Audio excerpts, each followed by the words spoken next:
कन्या व कुमार विद्या मंदिर पन्हाळा इयत्ता 1ली ते 4थीच्या मुलींनी सरदार गायकवाड याच्या मार्गदर्शनाखाली लेझिम खेळून या सदस्य पाहुण्यांचे पन्हाळगडावरील बाले किल्ला या ठिकाणी स्वागत केले।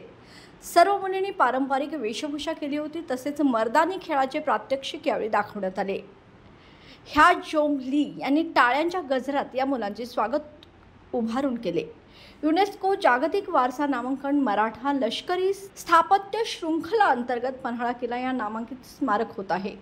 या प्रस्तावाची तांत्रिक पडताळणी करण्याकरता ICOMOS तज्ञ दिनांक 24 सप्टेंबर ते दिनांक 9 ऑक्टोबर 2024 दरम्यान हे सदस्य भारतात असून महाराष्ट्रातील रायगड, राजगड, प्रतापगड, पन्हाळा, शिवनेरी, लोहगड, साल्हेर, सुवर्णदुर्ग, सिंधुदुर्ग, विजयदुर्ग, खांदेरी व तामिळनाडू राज्यास भेट देत आहेत। त्यामध्ये महाराष्ट्रातील 11 व तामिळनाडूचा जिंजी या किल्ल्यांचा समावेश आहे। किल्ल्यांचा जागतिक वारसा स्थळ यादीत समावेश करण्यासाठी प्रस्ताव शासनाने पाठवला होता। त्यांच्या आज नियोजित दौऱ्याप्रमाणे आज 5 ऑक्टोबरला पन्हाळगडाला भेट दिली आहे। हे सदस्य सकाळी 9 वाजता 3 दरवाजा मार्गे गडावर आले आहेत। तसेच त्यानंतर त्यांनी पुसाटी बुरुज, धान्याचे कोठार, धर्मकोटी, 4 दरवाजा परिसर, पावनगड, कालीबुरुज या ठिकाणी त्यांना भेटी दिल्या आहेत।